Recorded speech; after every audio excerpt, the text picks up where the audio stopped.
ગુજરાત રાજ્યના ઉપમુખ્યમંત્રી હર્ષ સંઘવી આજે સુરતમાં એક સ્કૂલની મુલાકાતે પહોંચ્યા હતા। નાયબ મુખ્યમંત્રી હર્ષ સંઘવી દ્વારા જણાવવામાં આવ્યું હતું કે છેલ્લા 5 વર્ષમાં 50,000 બાળકોને પ્રાઇવેટ સ્કૂલમાંથી ઉઠાડીને રાજ્ય સરકારની સરકારી શાળામાં પ્રવેશ કરાવ્યો છે। ક્લાસરૂમ સ્માર્ટ બોર્ડ સાથેની લેટેસ્ટ બેન્ચીસ સાથેનો ક્લાસરૂમ તૈયાર કરાયો છે।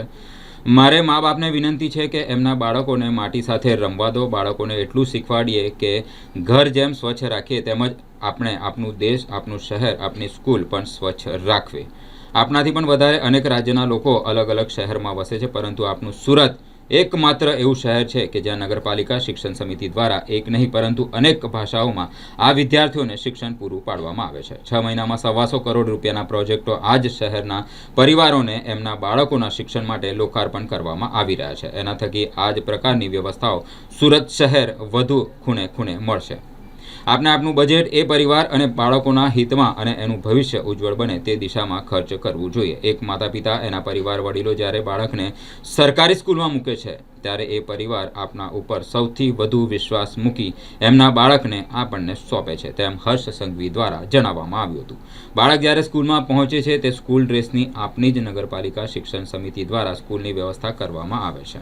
એટલું જ નહીં, આ સરકારી શાળામાં ભણતા બાળકો માટે સ્કૂલ ડ્રેસ અને શૂઝ જોડે જોડે એટલે કે પીટી રમવા માટે સપોર્ટ ડ્રેસ પણ આપવામાં આવે છે।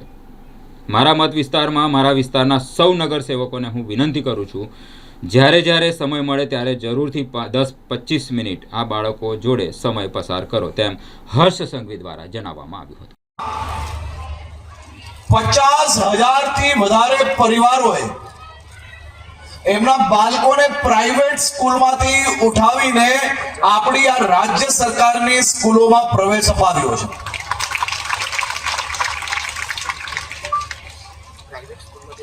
આ સ્કૂલનું ગાર્ડન આપણે જોયું, ગાર્ડન જોડે જોડે રમવાની રમત માટેની મેદાનની વ્યવસ્થા, આવી અદ્ભુત વ્યવસ્થાઓ કદાચ તમે લાખ 2 લાખ રૂપિયા ફીસ ભરતા હો ને એ સ્કૂલમાં બી ના હોય એવી નગરપાલિકા પ્રાથમિક શિક્ષણ સમિતિની આપણી શાળા નંબર 3 ની અંદર આ વ્યવસ્થાઓ ઊભી કરવામાં આવી છે।